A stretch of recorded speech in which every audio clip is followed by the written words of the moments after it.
Anita, how's your mental health? Questionable at all times. You know this. Yeah, how's the mental health of your children? Also a little bit tricky. Can I tell you my experience in trying to find therapists for myself and my kids, Mel? Yes, please. Okay, this is how it goes.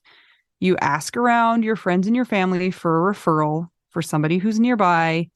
You finally find somebody who sounds like they might work for your family. You give them a call and you find out that A, they're not accepting new patients, or B, they have a huge wait list. So you start over again and you ask people if they know anybody who would be a good therapist and a good fit. Finally, you find one, you go and you meet with them and you figure out that you don't actually like them that much. But it's been so much work to find somebody who you can go to in your area that you're kind of stuck with them. Well, do you have any ideas for how to get around this? I do, because guess what? I've actually had some therapists that I have found on my own, which involves what you're saying. Sometimes I remember one time I was like 3 hours in the bathtub on my phone looking Yeah. through websites.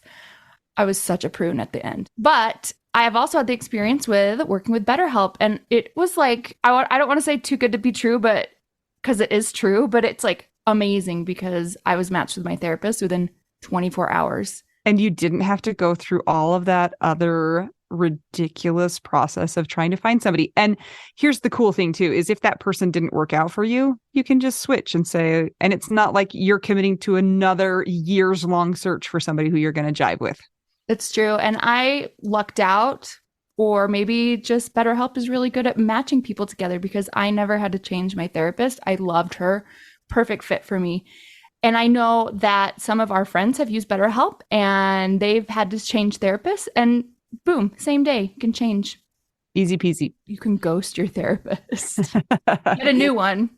I love this idea. BetterHelp is one of our sponsors. If you use our promo code trybetterhelp.com/WWDN, you get 10% off your first month. And we totally recommend it.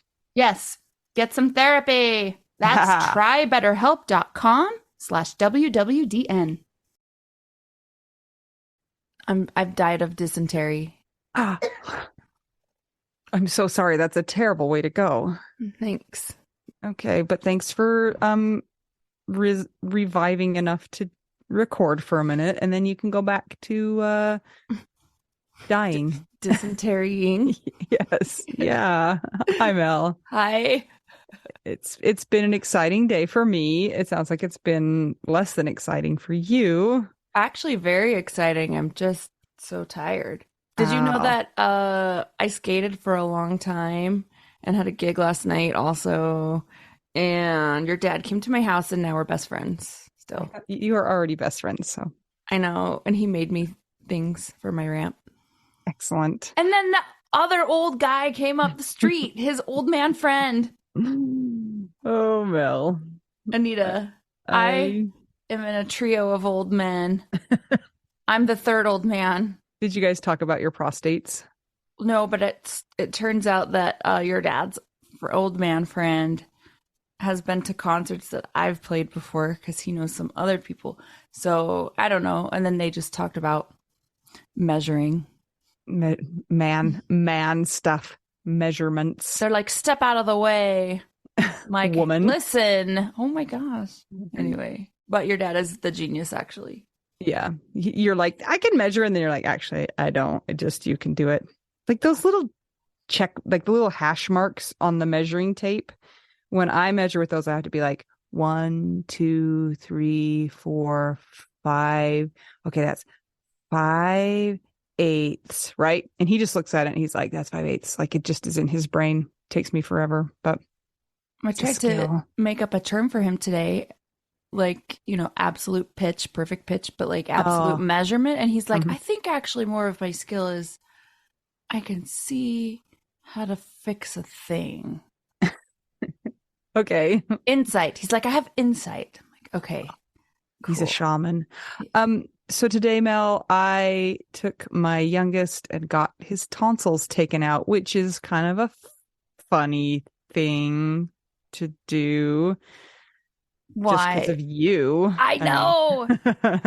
For no other reason. But they're like, it's fine. It's fine. And I was like, Usually it You're is. like, not if you're a 39-year-old man named Scott, but Yeah, my child is fine. He was very, very distraught when he woke up, and that's always very hard. He was like, "It's the worst day of my life," and can I have my tonsils back? oh, Just like so, so, so sad. And it's like you're torturing me.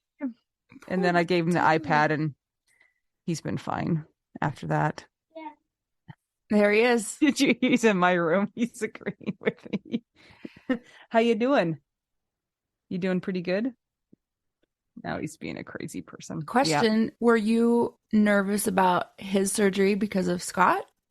I was nervous about it just I wouldn't say because of Scott. I mean, yeah, that's kind of like in the very, very back of my mind, but obviously he and Scott are completely different in every way. One is a child, one is an adult, one is having a septum, one is not, lots of things like that. One has sleep apnea, one does Right. not. But I mean, it is a little bit nerve-wracking just to have any sort of medical procedure done. He's giggling next to me. Like they said things like, one of his parents needs to stay here the whole time with him, and I was like, that's me. I am the only parent.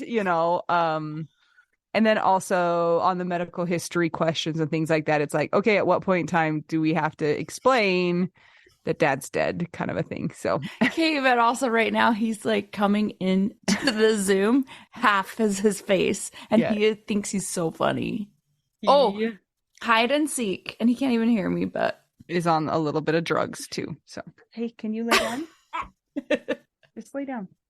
He took a real long nap today, so now he might not go to sleep. Well, I'm glad that it went well. Yeah. And it's over right now. Well, that part's over. Yes. Yeah. And millions of popsicles. So anyway, that's been my day. And we celebrated Jason's birthday last week. So we've had lots going on. Did it go okay? Yeah, I think it did.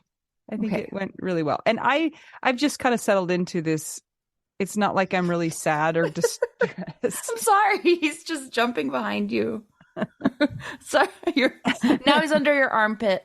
Okay. Yeah. I'll just close my eyes, keep talking, and I'll stop interrupting you. Why don't you just say hi and then go get back on the bed? Nope. Okay. Anyway, not really sad, not really like crying or anything. I just feel kind of somber and solemn about those days now. So that's a lot different than it used to be, where it was like a really painful day. Now it's just sort of like, yeah, this day isn't how I want it to be. Okay, this is getting out of hand. Well, guys, we're here and things are going on, so we're gonna be done now. Yeah, we're done now.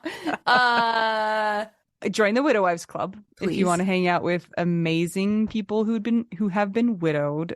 We love the people in there. They're so great. It's our private Facebook group. We've also got subgroups for various experiences and statuses, so you can check those out once you're in the main Widow Wives Club. If you want to keep the podcast going, check out our Patreon. It's patreon.com/WWDN. You get a shout out in an episode. Yes, you do. The episodes, if you do that, and ad-free content, which I find very desirable. Yeah, me too. Should we do the shout out? Yeah, let's do it. Okay. We're going to start with Constance Dahlbeck, David Kelly, Don Satterwhite, Emily Wesenberg, Evelyn Flores, Gail Bell, Heather Mullins, Ivan the Meisner, Cat, Krista Wait, Maya Glasser. Thank you for the blessing. Neil Hooper, Becky Ziba, Sam Finlayson, Karen Cornejo, Alexis King Odello, Amber Alanez Vela, Amy Hartman Martell, Amy Neal, Ashley Hahn, Barbara Schneeberger, Becky Loiters Berkeley, Brandy Younger, Brittany Pedro, Chris Steffen, Cindy Wilkerson, Connie Remich, Danielle Catterberg, Not a Debbie Downer, Dennis Brazo, Jean Marie Massey, J2, Jenny Taylor, Jennifer Beal, Jennifer Brown, Carol Schultz, Laura Aguirre Penner, Leah Johnston, Lisa Hardman Powell, Lou Clausen, Marie Hoffman, Mary Catherine Anderson, Meg Murdo, Patricia Wiest, Rachel Barbosa, Sarah Morris, Simone Fu, Sunshine Havis, Sunshine Haven, Alicia McAllister, Amy Burke, Anne Drennan, Anna Tracy, Audrey Henniger, Christina Scambato, Christine Anderson. Cindy Raynaud. No! Raynaud. That's right. Ah! Okay. Don Barber. Cindy Raynaud. Okay, go ahead. Debbie Fells. Deborah Westwood. Diana Becker. Doris Reichel. Eileen Stevens-Dem. Emily Toledo. Eric Vandermeulen. Aaron Posick. Gabe Lozano. Gia Benoit. Gina Haas. Ian Cini. Jackie. Jan Colarusso Seeley. My mom, who saved the day today. Thank you, Jane. A secret patron. Jennifer Davis. Jenny Armstrong. Jennifer Dickinson. Jennifer Sanders. Jenny Barrow. Jenny Dippold. That was like a solid Jennifer and Jenny section. Man. I know. I was going to say, like, should we just have a Jenny only section? I feel like it. Jocelyn Milo. With the most gigantic halo of them all. Johnny Walker. Judy Malkin. Julie Stevenson. Karen Ochoa. Karina Jacobo. Kathy Murray. Katie Getz. Katie Radcliffe. Kara Scara. Good job today. Kevin Ferry. Chris Morgan. Lara Keeley. Laura C. Oh, okay. Ooh. Linda. Yes. Lindsay Kanapka. Marjorie Lewis. Marianne Hammond. Marianne McDonald. Mary McGowan. Melissa Bowers. Melissa Hancock. Missy Schubert Muehlstein. Naomi Brown. Rachel Tang. Rebecca Olemaker. Robin Flam. Stacy Saywert. Tammy Terravest. Trenton Thompson. Val Packer the 7th. I get to see her tomorrow in her last performance. Oh, she'll be great. Mrs. Wormwood. And finally, When You Wish Upon a Star, Wendy. Yeah. That's it. Thank you, Anita and patrons. So enthusiastic about it. Well, I'm also on migraine drugs. Yeah. That's it. Thank you to everybody who supports us on Patreon. We really couldn't do without you. If you don't want to join our Patreon, what else can you do, Mel? You should rethink your life decisions. Join it. And then buy tacos for us. You could buy yourself one too. Yeah, I think they should. Buymeacoffee.com. So there's my dogs. /widow we do now. And if none of those things work, just give us a nice rating and review on Apple Podcasts or Spotify. A note about today's episode, just a little bit of a content warning. This is an episode that deals with suicide, so take care if that's a sensitive topic for you. We're so thankful for people who are willing to open up about those things because they're not always the easiest to talk about. So let's get to the episode, shall we? I'm Anita. I'm Mel. We're two young widows. One with dogs barking, one with child barking, and we're all just trying to figure out widow. We do now.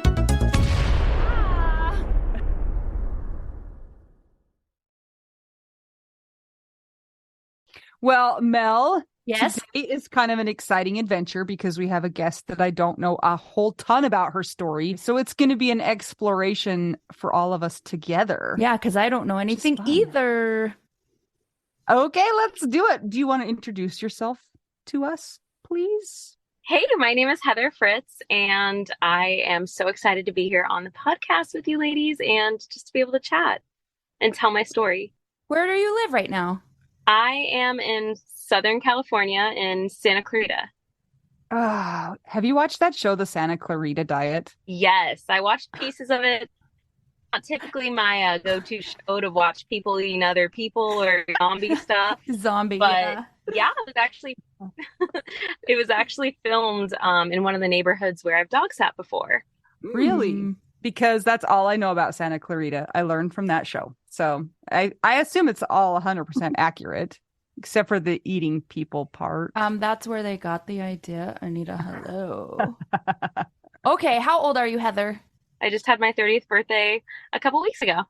Happy birthday. You're a youngin', aren't you? Yes, yes, I am.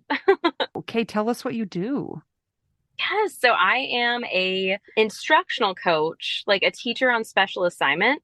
So I get to coach other teachers and collaborate with other teachers and work on planning and basically just like supporting the execution of the standards and things that are taught in the classroom.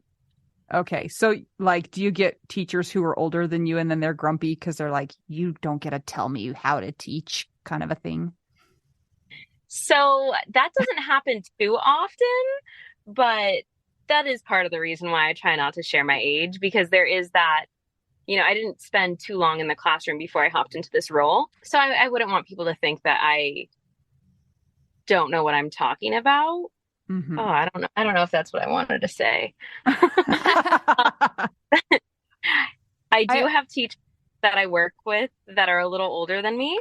But luckily, everyone that I work with has always been very open-minded and open to different ideas. And I also get to partner with teachers. It's not like me just telling teachers what to do. what like range of teaching are you, like elementary, middle school, high school? College. So we have a preschool program, and I've worked with them a couple of times, but I'm typically with the elementary teachers through middle school. Oh, cool. Cool. Well, that's excellent, Heather. So you're a widow, I guess. That's why you're here. Yeah, that's what made me find you guys. Yeah. Um, I mean, boo, actually, not yeah, but yeah. How long have you been widowed? And we'll get into your story, but just before we start, how long has it been? a little over a year and a half, maybe like a year and 8 months. That's really recent. So, who was your person? My person was RJ, How Tell did us you and about meet? him. Yep. so I'm just gonna be straight out. My widow story is not like a typical widow story. I don't know, there's a bunch of different pieces and layers to it. Which is why I'm excited and why I kind of reached out because I feel like I haven't really been able to connect with many other widows or people because of my situation. Yeah. But let me get back to your first question. Okay. We met at a party, and Ex Ambassadors has this song called Skip That Party. And I low key wish I would have skipped the party. Okay. Tell us why. I'm so intrigued now. I can hardly stand it. Maybe because she met him and then he died. Yeah. And also maybe more stuff too. Yeah, more stuff. Go. We were both into snowboarding, and so we actually ended up going like on a snowboarding trip together, getting to know each other. And I wasn't really sure what was happening in the beginning of our relationship. Like there was never really any defined like, hey, we're actually dating. Which was funny. But when we finally realized we were in a relationship together, which took a couple months, um, we like things moved pretty fast and I lost a lot of myself in the relationship. Like I would like to say I was definitely a very codependent person. And I was like, with the therapy that I've gone to, as well as just my life experience, I've now realized that I was like in a very unhealthy relationship. I have a chance at a new life because I became a widow, which is very crazy and sad to say. And I'm lucky to be here. Because of like the circumstances of how my husband took his life, like he could have easily taken me too. Yeah. That's heavy. So, question for you, if this is okay to ask, was this an abusive situation? It was absolutely an emotionally and mentally abusive situation. Did Okay. it did it start off that way? Was it like that from the get-go, or did it kind of grow into that situation, kind of like you didn't realize it was happening, or were you kind of pretending like it wasn't happening from the very beginning? I think like there's definitely some red flags in the beginning. Like I wasn't really allowed to have like any guy friends. Once we went to a brewery event and I had my guy friend show up and he got just like completely irate and was like, "What do you mean you have a guy friend?" Um, and so I kind of found out right then and there I wasn't able to really associate with any other guys. Um, but I thought that was just kind of normal. Like I don't know if I really had a solid, functional, healthy relationship modeled to me. Sorry, mom and dad. Um, so I couldn't really see the red flags. And it was like I'm so grateful that I was not in a physically abusive relationship. I mean, there was one instance where things were pretty bad. But even like to today, there's still some pieces of like the mental, I don't know if angst is the right word, the mental, like there's some things that I'm still trying to unlearn. A lot of pieces I'm still trying to unlearn. I've been in codependent relationships before, and it's really fascinating to look back as you get stronger and realize how much I want to say it in this way just because it is this, but I don't mean it as harsh, but it is. It's like we betray ourselves. Like sometimes the red flags at the time, like maybe our gut will tell us that something is off, but then our brain will bypass it. And then we get used to telling ourselves like that we're wrong. Our instincts are wrong. As you look back, can you see those things? Wow, that is exactly what it comes down to. I completely betrayed myself. In fact, like, um, I think that's why it's been so easy for me to recognize a healthy relationship. Because those red flags, like, I will never let myself cross those lines ever again, ever, because I've learned so much about myself and I've really taken that time to process everything that I went through. And it was very gradual, which I think made it hard. And like, there were some pieces where I look back, and in fact, I ended up writing a memoir about my experience, which really helped with the healing process because I really had to unpack everything. And RJ struggled with bipolar as well as depression. And he was on medication, which always helped, but there was still like flare ups. Like one time he took a felt board that we would put like Bible verses on. And he said like it was taking up too much room in the hallway and it was kind of a distraction. So he threw it on the ground and like smashed it into pieces. And I started recording him with my phone. And then like he saw me recording him and he took my phone and like smashed it into pieces in the garage. I didn't even know what to do in that moment. But my forgiveness, or I guess my lack of seeing those boundaries, like the next day he was like, hey, let's go get you a new phone. So we both got new phones and then I ended up on his phone plan. Which like I have made sure that I try to never give up that independence that I have or that I gained, because like in that process of reflection over the past 2 years, or almost 2 years, I've realized that that is essential to still be independently yourself. So how old were you guys when you met and started being in a relationship? And did you guys end up getting married? We met when I was 23, so pretty fresh out of college, first starting my teaching career. And we got married when I was 24, 25. Would have been 2017. And it happened pretty fast. We were dating for like 2 years. I was teaching about an hour away from where I was living, and houses in California are pretty expensive. But where I was teaching, they were pretty affordable. So I was like, you know what? I'm just going to move out to Lancaster. And sure enough, I was like, hey, if you want to, rent a room from me, feel free. And I kind of set this timestamp in my head where I said, my boyfriend at the time will not be living with me for a long time. I'm going to give this like made up deadline where he needs to propose within a year. And obviously I never said that, but I don't know, maybe I'm just so great. I'm kidding. That sounds horrible. Cut that if you want to. But it was just kind of this made up deadline that I had.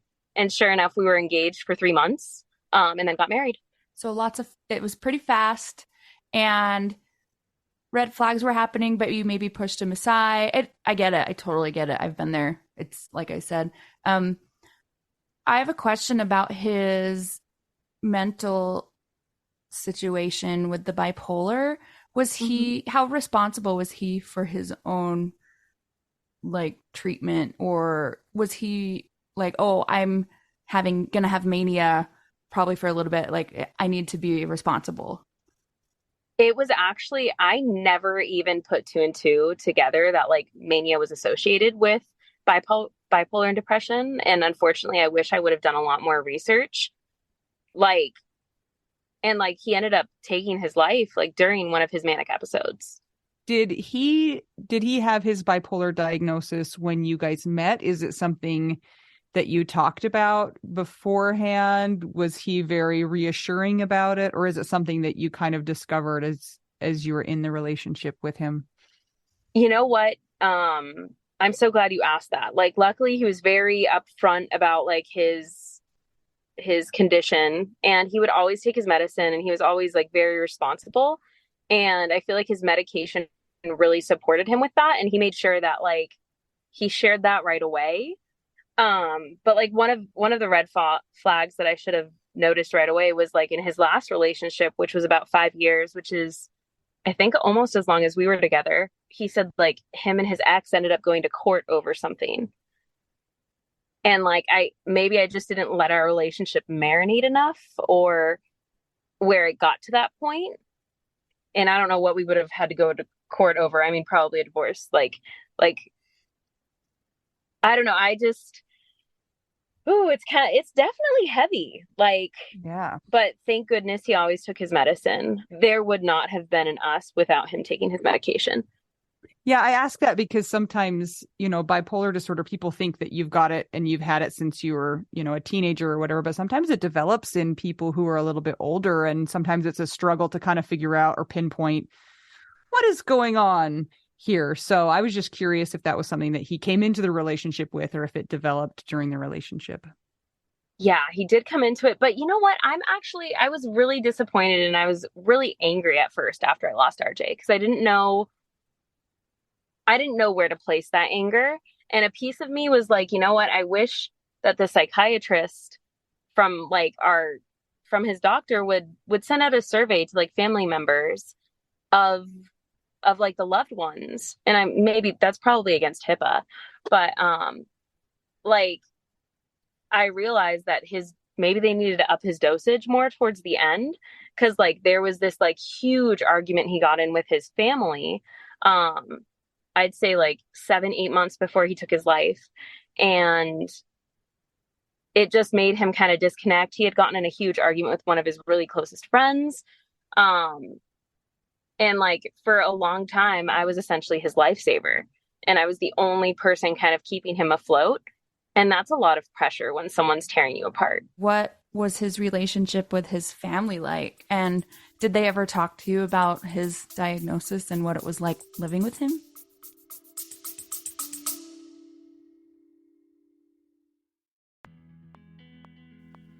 Sometimes we assume that unless we had a huge life insurance payout, we don't really need to know anything about investments or even finances.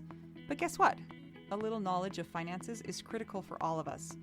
Maybe your partner was in charge of that stuff, and now you find yourself making all the decisions. Maybe you're mad about that. Maybe I am. Nicole from the He's Gone But the Money's Not podcast is here to help. She tackles financial literacy by telling the stories of women and widows and finance experts and shares the lessons they've learned as certified financial planners. Whether you know a lot and feel confident in your financial decisions or feel unsure about all of that stuff, there is more to learn. Listen and subscribe to the He's Gone But the Money's Not podcast on all podcast platforms. This ad was paid for by Rockhouse Financial, an SEC registered investment advisor.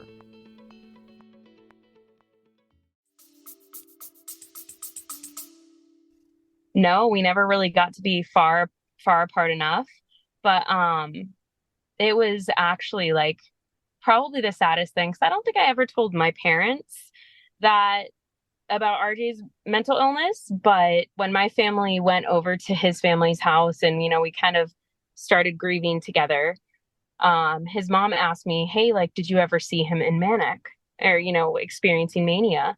And my mom looked at me and just, in my family, I wouldn't say that they're against mental health or that they don't believe in it, but I think that there's definitely that stigma among generations that are older than us to acknowledge that mental health is an issue and it's something that we need to talk about. And I think like that's one of the biggest reasons why I'm sharing my story, because if we can make sure that mental health is spoken about more, people will not be afraid to seek it out. Yeah, absolutely. What do you want to tell us about leading up to his death and after? We'll let you be in control of that. So I was teaching, about an hour away from my family and living about an hour away from my family as well. And we had decided right out of COVID that we were going to move across the country. So we sold our house and we actually lived in this like cargo trailer that RJ had converted into a tiny home for us. And it was super unique. We actually spent December 2020 and like the beginning of January 2021 um, driving across the country with it with our three dogs. And we had chickens at the time, we had fresh eggs. And I knew that us like leaving California and RJ being able to kind of like just be closer to nature was exactly what he needed for his mental health. And if that meant like me moving and finding another teaching job somewhere else, that's what I was going to do. But I didn't realize how isolated I was. I mean, I had resigned from my job, and then literally 2 days into summer, well, the first day of summer, we both picked up a school bus in Phoenix, Arizona, and it wasn't Phoenix, in Lake Havasu, Arizona, because we wanted to kind of live on a bus instead. It's cooler than living in a cargo trailer. Yeah. Way cooler. Both, Right? both I feel like are kind of cool. So They're definitely unique. Um, but we picked up the bus, and it's actually crazy because he didn't take his medicine with him when we traveled, and we stopped. He ended up taking his dosage like a little later. He took it that next morning. Um, and sure enough, like the next day he was extremely out of it. And we actually had dentist appointments scheduled. So we were like, okay, we're going to go to the dentist. We're going to try to fix some stuff on this bus and then hit the road and get out of California. Because we were living in the desert. Like we were in the middle of the Mojave Desert, just off of some of his friends' land. And sure enough, he's like, hey, I need you to be available for me like when I need help. And I had gotten this like ticket for like running a red light, but it was a yellow light. I kid you not. I'm a law abiding citizen. So I was on the phone with the police trying to clear it up because we're trying to leave town. And I was like, I don't want to pay for a ticket that I didn't actually get. Sure enough, like he ended up needing my help for something and I wasn't there. And he was really frustrated. And he ended up coming in. We got in this like huge fight. And at one point he's like, do you even care about me? And I was like, not when you act like this. And that was like the first time that I ever really stood up for myself. And then I tried to stop him and was not successful. There's such a weird stigma. Like even with suicide, there's such a huge stigma. Like I had several people ask, like, was there a note? And I was like, no, like I legit tried to stop him. Like, and then I had friends that were like, you're lucky that you're still here. Like he could have easily taken me too. yeah. That's so scary. It is. And then like when I look at the parallels, because I don't know if you guys follow like van life or, nomads at all. Not really. I do. A little bit. A little bit. So Gabby Petito. Oh, we know about her though. Because we live in Utah where Moab is. So Oh, yay. that's awesome. It's so beautiful there. Yeah. Not for her though. I know.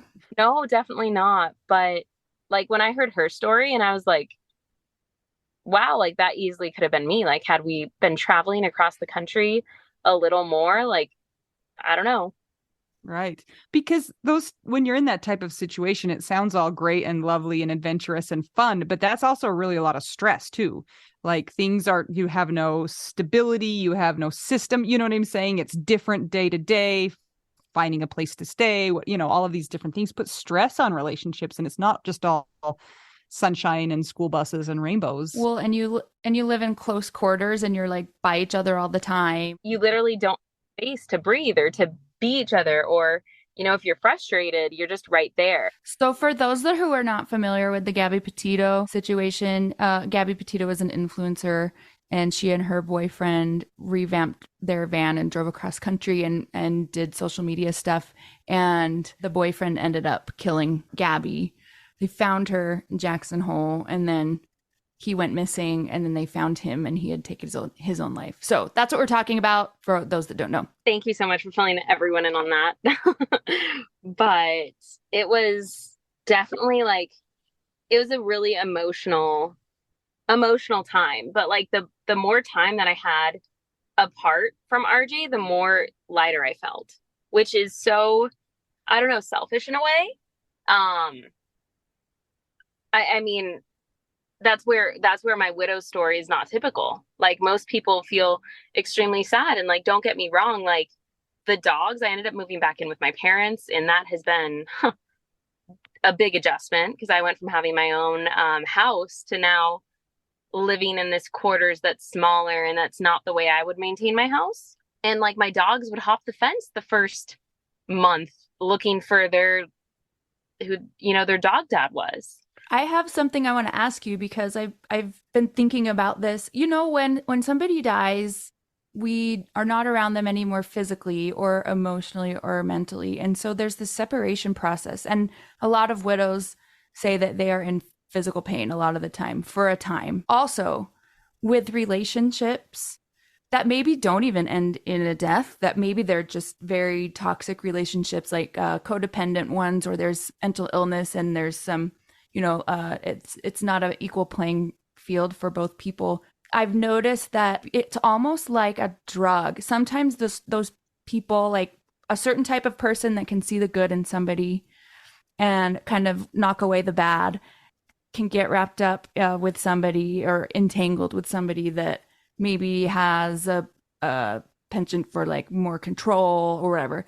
And when those two people separate, that's when the other person that's not the controlling person can kind of start seeing, oh, I kind of see that this is good to be away from this person. And there's like a withdrawal from it. But then, like a drug, it'll bring you back. It's almost like you're mentally kind of back and forth. Like you'll have time away, but then, and you're starting to get strength, but then you get roped back in, and then you kind of get entangled again. Did you notice feelings like that? When RJ was here, 100%. Because like there was even in the craziest thing is there's so much that I forgot from that relationship, because sometimes that's what trauma will do to our brain. I don't know the exact science, but when you go through something traumatic, you naturally just forget certain pieces. So as I was thinking about writing this memoir that I wrote, I was really debating, like, how am I going to remind myself of these events that I went through? And sure enough, I had some notes saved on my phone, and there was like a divorce note that I actually had. I was like, I can't do this anymore. I was like, I don't know how I can move across the country with someone who completely breaks me down and someone who makes me not want to be here anymore. And the craziest thing is, like, if you were to ask anyone who knows me, they would say I am probably one of like the happiest, wholehearted person, as Brene Brown says. And I think that if anyone that I worked with had ever like thought, wow, like at some point Heather didn't want to be here anymore, like they would be completely shocked by that. But that's where that relationship took me. And that's the exact type of personality and person that gets in the relationship with somebody, that deals with stuff like RJ did. Yeah. And then you're like, what's wrong with me? It's like, oh, you were a good person and you were trusting and you were seeing the good things. And I think it's so hard for people to be like, well, why didn't you just leave as soon as you saw a red flag? It's like, it's not that easy. There's such a self-doubt and double processing, questioning yourself. And then they tell you one thing. And like, if you grew up having to listen to being like somebody else outside of your own body is smarter than you, like, then you listen to that person in your adult life. It's a whole thing. And I think that one of the hardest things was like, he would always say like, I could not live without you. Like, if you ever tried to leave me, I would kill myself. Oh, yeah. And that just adds a whole other layer, because like even on the day that he did take his life, he's like screaming at me. He kind of took me by the shoulders and shook me. And he was like, I don't even remember what he said in the moment, but I got in my car, I started it, and he threw down like the fence to our property and was like, just go. And he's like screaming at me, and I run back into the tiny home, and then I see him with um, with the gun, and I tried to stop him and he just kind of like pushed me away. Um, and then like I tried to stop him one more time, but it was too late. And it's just like I wrote in my book, like I always chose to stay. And that was my biggest problem because in fact, there was one time probably a year before he took his life. I don't know the exact time frame, but I called my sister and I was hysterical. And I was like, Teresa, where are you? I need to talk to you. Like, I need to meet up with you. And I drove, an hour into Santa Clarita where I live now, but it was an hour away back then. And I told my sister, like, I was ready to tell her everything because I had never told anyone all the details and like how I was like, and I'm going to digress for just a second. With emotional and mental abuse, like you don't have scars and bruises. Whereas with physical abuse, it's really easy to see like the scars or the scratches or the bruises. But with emotional abuse, you don't see that. So I didn't know how to bring that up. I was just so gaslit for a really long time. As I drove into Santa Clarita, my phone got turned off. And RJ was telling me, I'm going to kill myself. And I was like, okay, I'm going to call the police. And he would always tell me if I ever tried to call the police, it would be a lot worse. What I think is really interesting, Heather, is that you've expressed that your story is different than a lot of other people's stories. And in widow groups and in the people that we've been able to interact with, I find that a lot of times there will be one person who will raise their hand and be like, well, actually, things weren't great. I dealt with this, or I was in an abusive relationship, or there was, drug or alcohol abuse. And then it opens the floodgates and people start saying like, me too, actually, yes. And it's like, it just takes one person being able to speak up and to be honest about their experience. And then you find out that a lot of other people have actually had that experience and were either feeling too much shame or just didn't want to process that with, strangers or other people. And I agree with you when you're talking about mental health and things like that, when we talk about those things, you actually find that there's a lot of people who do identify with this story that you think of as being, it's not typical, but then there's so many people who also share that experience. And it is traumatic, and it's traumatic for a long period of time. It's not just the trauma of their death, but it's the trauma of their life and living with them as well. And I'm so glad that you bring that up, Anita, because I'm looking for other people that have experienced this. Like, that's why I wrote my memoir. I wrote Seal in the Desert because I wanted other people, like if I could have given myself a book, before I got into this relationship to see the signs, this would have been it. And it's such a hard conversation. Like, even as like my parents read it, like my mom was like, oh my God, I'm so sorry that you had to live through that. And I was like, you know what, it happened. But if I can help someone else on that pathway, or if someone else has the opportunity to give this book to a loved one because they see some of the red flags, and the person in the relationship, it has those rose-colored glasses on, or they're just too oblivious to recognize the signs, like that's why I wrote it. And it's so like interesting because a lot of times, like I jumped into a new job right away, where I was an instructional coach again for a new district, but it was like a start over. It's like my entire life I got to press like the redo button, which is really interesting. But I had the opportunity to really kind of restart and restructure from there. Obviously, he has died. You have to move forward, and there's a lot to process. And you've written a book in your short time as a widow. Like, I was not even functioning at the same point. I think you're amazing. Writing is therapeutic, obviously, and helping others is therapeutic. Where are you at with regard to moving forward in life? Are you open to relationships? Are you like, I know the red flags, I'm kind of done dealing with that? Or where are you at? I chose to move forward pretty quickly because I was 28 at the time. I was 28 at the time, and I told myself when I was in the relationship with RJ that I was not going to have children with him because I knew that, like, depression and bipolar were something that were passed down from his dad and his dad's dad. And ironically, well, I don't even know if ironically is the right word, but like the family history was his dad and his grandfather had also taken their life. So Wow. I had said, like, I can't see myself having children and having to play that referee. But once I started to kind of read like a lot of Brene Brown and process my feelings, I realized I was ready for a relationship and that I would only look for a healthy relationship. And I'm actually engaged now. Wow. Congrats. Thank you so much. Question. Mhm. When you were first dating people, how did you apply your red flag looking skills to that? Wow, that's a really great question. I think that I was flat out with people, and I my dating story was actually really funny because I would kind of like go on dates and just kind of see people's reaction. Like, oh yeah, I was in a relationship and I'm a widow. And I feel like sometimes that can be intimidating for people. Like, But yeah, the shock factor is kind of fun just in for anybody, just to see what they're going to say to that. yes. And I feel like that's kind of like me being on this podcast. There's going to be some people who are like, Heather, I don't even think of you as a widow. Okay, we need to talk about that, but you finish your thought and then I want to discuss that more. Yes, please. But I just kind of looked for red flags and like I honestly did like the online dating scene and it was one of those things where I was like, okay, how am I feeling? And I kept on constantly checking in with myself.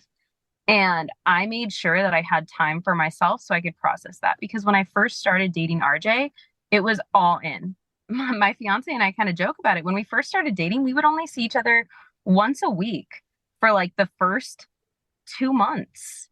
And I look at him now and I'm like, how did we do this? Like, we can't stand being apart for more than one day now. Like, how did we only see each other for 1 week in between? But there was like another relationship in between that relationship where I kind of got to apply more red flags. And when I realized like I was more invested or this person wasn't emotionally available, it was a whole different aspect. Were you quick to just be like, nope, ain't got time for that when you saw those things? I feel like I was extremely selective before I even met someone. Mm. Because like I wasn't just trying to hop around like I or just like I was settling into a new career. I was really like hiking and spending a lot of time at the gym. And I was like, you know what, if I find someone cool, and then it just came to online dating because I had given my number out or tried to give my number out at the brewery once to a bartender that was gay and then to a bartender that had a girlfriend. And I was like, okay, online dating it is. Let's go Hinge. How could you determine via online if they were someone that you wanted to meet in person? Did you talk to them on the phone pretty quickly after matching with them? You know what? Oh my gosh, I'm kind of a dangerous person, I guess. I would always meet them in like a public place. And I would always tell like in fact I still have my location on for my sister and my best friend, and I would tell like my friends if I was going to meet someone in public. But there was always like, what do you do? Do you want to meet up for coffee? And it was typically just coffee because coffee, pretty low entry level of commitment. If you're really not vibing, you can just walk away after 15 minutes or a half hour. I never like went to a bar to meet someone because like that's just not really me. Like if anything, it was going to be dinner. And I'll never forget there was one guy that I met up with like during a happy hour and I really was not digging it. So I was like, you know what? I actually need to go to the gym. So nice to meet you. But I'm like a really big person on terms of like energy and vibes. And for like when my fiance and I first started dating, our first date, we actually like went to a Mexican food place. We had a margarita and then we looked at Christmas lights and drove around after we realized like we were both pretty normal people. And we sang like Disney songs in the car. And and I feel like that level of like I don't know if innocence is the right word, but just that like that was different. And so I think as you're starting to get into dating again, like you're looking for different things that make a relationship unique. And there wasn't that guard. But that's also because we messaged each other a lot, like over the app before we met. Just when you're talking about this, and I don't know if this is actually relevant in your case or not, but I think a lot of times in the dating scene, there's like a fear factor that's going on. Like, if this person isn't the right one, like, I'm never gonna find somebody ever in my life and I'm gonna be lonely for the rest of my life, kind of a thing, or like, this is good enough because I'm never gonna find somebody. And I feel like after you went through your RJ experience, like maybe some of that was gone. There's not this fear of messing up this relationship because there won't be another one. It's like, no, I just don't. If you've got red flags, it's not worth my time. And if something's meant to be, then something's meant to be. And I don't know if that's your case or not, but that's just something that kind of came to mind when you were talking about kind of finding a new relationship and what your parameters were. Yeah, I think it was just like, if this isn't worth my time, I don't have time to waste. And I also had, like, with the school bus, I also had an easy out. Like, if I wanted to just travel, I totally could have. And I mean, I'm not going to be like just hitting the road on my school bus in like the future. Because I do want to have a family one day. And like being 30, like that's something I need to consider. So it was definitely like a little bit of like two competing factors, because it's like, number one, I want to find a healthy relationship with someone that I can see myself spending the rest of my life with and just being at this peace. But there's also the factor of like, I want to make sure that I do this in a decent amount of time if I want to be able to have a family one day. Yeah, that's hard. Okay, can we please talk about the idea that you're not an actual widow? Is that coming from, number one, since you weren't like super, I shouldn't say you weren't super sad that your husband died, but you felt relief when that was over and you started to discover yourself again? Or was it because you were in a new relationship, and once you're in a new relationship, all of that is erased? Like, why don't people think of you as a widow? Oh, that's a really like, I think I don't know if it's a combination of both, but I think like predominantly it's the first one where I just didn't really like, there was definitely some relief after the grief. I was able to find myself again. I was back as a human. It was sad. But then there's also the piece where I'm the type of person where I really do not prescribe to labels. So I never wanted to be labeled as a widow. And I think that was a lot easier with jumping into a new job, because right away, like I literally interviewed for a new instructional coach position within a month after I lost RJ. Interesting. Well, I just want to say that it doesn't matter what your relationship was like. I think that it's important that we don't discount people's experiences, because being in that experience is no less awful than somebody who was in a happy marriage and lost their partner. It's just like the pain is doled out at a different point in the process, right? And so we can't ever look at somebody and be like, well, you don't qualify, right? Like, absolutely you qualify, even if you're in these circumstances. So I just want like people to hear that yes, you qualify, and we don't get to discount your experience and not call you a widow. I understand that if it's something you don't want to take on, that's a different scenario. But if people aren't giving you that, I don't know, if they're not treating you in that way, then that's not cool. I have a question, Heather. Because you didn't have kids, do you think that's why some people treated you that way? Or even yourself? Yeah, I think that us not having kids made it a lot easier for me to be like, okay, fresh start. Whereas I think if there were kids, actually, I know for a fact I'd be on a different trajectory than where I am now. Because I mean, you have your baby and you're looking at them constantly, and you see your person in that child. And that's not really something that we didn't have kids, so I don't have experience with that. But thank you so much, Anita. Like, I think that that's so true. Like, it's important and I think that maybe it was like maybe it was just like something that I said, like, no, I don't want to be considered a widow. Like, my story's not over. So the word widow equated to you that something was over. Maybe that life was over? For a piece. there's definitely a piece. And that's why I was so excited when I found both of you, like sharing all of these wins of widows and like sharing all the different stories and how you've processed going through everything. And I will never forget, like, there was one girl who was on your podcast that, like, she ended up dating someone like and I don't want to say like quick, like, that's not what she found another happy relationship. And as I was scrolling through like your guys' Instagram, I was like, I don't want to stay sad for the rest of my life. Like, what I experienced was really sad, and I'm extremely sad that my adventure partner isn't here anymore, but I'm also happy that I get to live a different life and that I have a second chance because, like I mentioned earlier, there was no safe exit strategy. And you didn't want to have kids with him because of the genetic situation. And yeah, totally understandable. We are also on a mission to change the way people think about the word widow, though, also not see it as a negative term, but see it as an empowering term. And that's one of our goals in life. Like, it's not the end. It doesn't mean that you're weak or, you know, you need to wear black all the time and carry a little widow's purse and wear a hat. But like, that we're actually the most amazing people on the planet. Yes. Yes. We've been through all the things.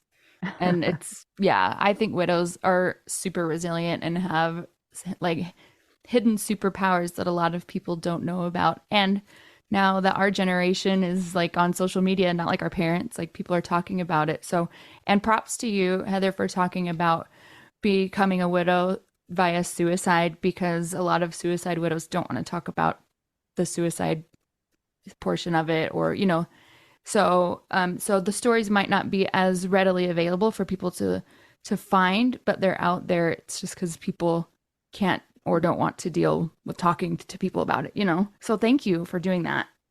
Oh, you're so welcome. And I think like it all came full circle for me. Like last week, as I was just in a conversation with someone, and she shared that someone who she was like previously married to, and she knew it was a toxic relationship, he ended up taking his life after they got divorced. And I was like, oh my gosh, I kind of wrote a story exactly about this, except we were married at the time. And so I'm excited to circle back with her eventually and hear like how her reaction to reading my story was. And I hope that, you know, I can open that floodgate for people who have lost a loved one to suicide, because, and I think I think that's what made being a widow of someone that lost their life to suicide, like, those are two really big things to unpack. And like, you don't have to unpack both of those in the same sentence, or at least there's not many people that I've met that have had to unpack both of those in like the same day. Yeah. Not that I unpacked it all in one day. I mean, I wish that would be amazing. Definitely took a few months, and it's something that I'm still, you know, processing to this day. But any way that I can empower others, and I'd love, like, if there's anyone that's interested, like, I can definitely send them a book. I also love that you mentioned like resilient, because I know widows are extremely resilient. Like, we've been through all the emotions, and we choose to keep going, you know? Yeah, absolutely. Heather, I have two questions for you. So you still have the school bus. Are you planning on traveling with the school bus, or is it just parked in the backyard? So I had a friend that stepped up and was like, hey, I'm going to build this bus into a tiny home for you. Oh, cool. It is currently like partially built, actually mostly built, I'd say. It has like all the cabinetry. It actually leaked on my 30th birthday, which was like, okay, I don't know. So I have to like reseal the ceiling. I'll probably take it on local trips. Okay. Drive it to Utah, and we want to go on a little trip with you. So yeah. Come on over, pick us up, open the school bus door. We'll climb on up, and then we'll go. It's probably going to cost like $800 times 1,000 in gas, but hopefully you can make it, and we can give you tacos. Oh my, I love that. And I still need to learn how to drive the school bus. Oh yeah. Do that first, actually. Yeah, first things first. Yeah. You probably need like a special driver's license for that too. I didn't even think about that. You know what? If you take the seats out of a school bus, you don't need a special. Oh, what? Good to know. Okay. Nice. Insurance is a little steep though, but it is kind of just parked in a friend's backyard. Second question. Tell us about the name of your book and where people can find it. So the name of my memoir is Seal in the Desert, Moving Past Feeling Stuck. And it's available on Amazon. I have it as an ebook. It's also available as an audiobook pretty much anywhere where audiobooks are streaming because I wanted to make sure that whoever listens to this book or reads this book is able to feel safe in doing so. I only listen to books now, so that's a good idea. Do you have an Instagram? I do have an Instagram. What's your Instagram? My Instagram is Adventure Awaits Heather. If somebody goes to your Instagram, can they find the links everywhere for all the things?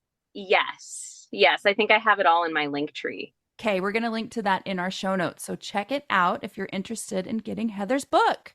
Thank you so much. We have one very important question left. We cannot end the interview without that question. That question is, what is your favorite cheese? Oh my God. Wow. I want to be basic and just say pepper jack, but that's not basic. It's delicious. I love pepper. Not gonna lie.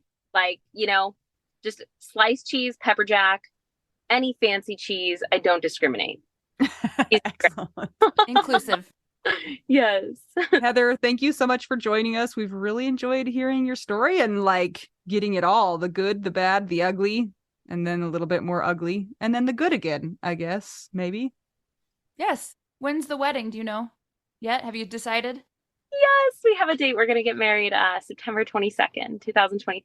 Yeah. Aww, congrats. Thank you so much. We're so excited. And I am just, there's something to be said about being in a healthy relationship and just being able to see all of the green flags. I never thought about that. Well, thank you so much for joining us today, Heather. We hope you guys have really been able to glean some important things from her, and that for some of you might feel seen by her. Make sure you check out the Widow Wives Club. It's our private Facebook group. Make sure you answer all the questions, and make sure you're joining the right Widow Wives Club because there's another one floating out there. If you want to keep the podcast going, check out our Patreon. It's patreon.com/WWDN. If you'd like to buy us tacos, go to buymeacoffee.com/widowwedonoww. And until we get to talk to you again, I'm Anita. I'm Mel. And I'm Heather. We are just two young widows and one memoir writing, almost school bus driving widow who's not a widow, but she is a widow. And we're all just trying to figure out, widow, we do now.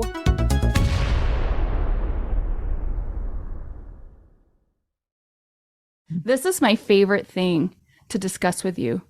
Tell me, what is it? One of my favorite things. I do enjoy tacos and cheese and dogs. This is about how you cannot pay hundreds and hundreds of dollars for a phone plan, especially when you're a widow, your person is dead, you might have kids, you might need another option, and you just want your phone to work, you want unlimited texting and service, and you want it to be like $25 a month.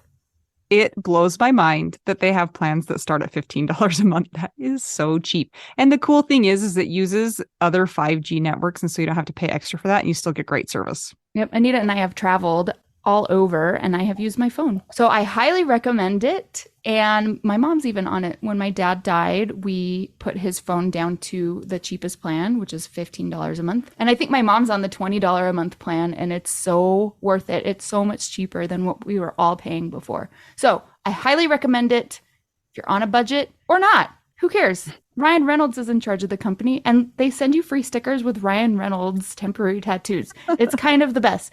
So if somebody wants to sign up, what can they do, Anita? Go to trymintmobile.com/WWDN. Seriously, you guys, such a great idea. Save yourself some money. And if you're worried about losing data or having any changes with your phone, not going to happen. They walk you through it. Everything's fine. It's the easiest process of all time. Again, that's trymintmobile.com/WWDN.